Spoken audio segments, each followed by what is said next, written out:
নমস্কার, আমি হরিশঙ্কর বন্দ্যোপাধ্যায়। আমার এই ইউটিউব চ্যানেলের সমস্ত দর্শকবৃন্দকে স্বাগত জানাচ্ছি। আশা করি আপনারা ভালো আছেন, সুখে আছেন। আজকে আমার আলোচনার বিষয় হলো শ্রীমদ্ ভগবদ্ গীতা।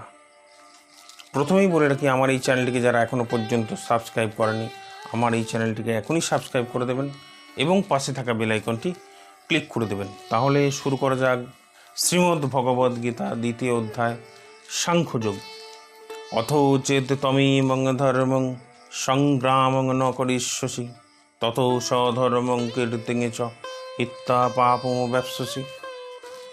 অনুবাদ: কিন্তু তুমি যদি এই ধর্মযুদ্ধ না করো, তাহলে তোমার স্বীয় ধর্ম এবং কীর্তি থেকে ভ্রষ্ট হয়ে পাপ ভোগ করবে।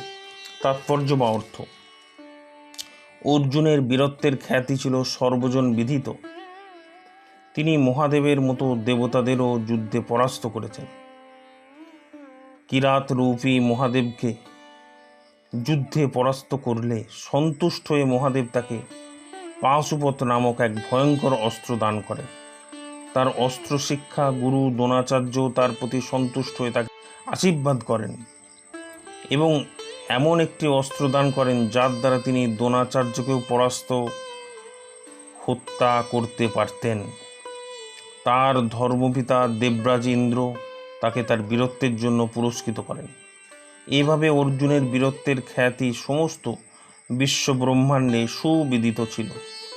তাই তিনি যদি যুদ্ধ বিমুখ হয়ে যুদ্ধক্ষেত্রে পরিত্যাগ করতেন, তবে তিনি কেবল তার ক্ষাত্র ধর্মেরই যে অবহেলা করতেন তা নয়, সেই সঙ্গে তার বীরত্বের গৌরবও নষ্ট হতো এবং তাকে নরকগামী হতে হতো। পক্ষান্তরে যুদ্ধ করার জন্য অর্জুনকে নরকে যেতে হতো না, বরং যুদ্ধ না করার জন্যই তাকে নরকে যেতে হতো।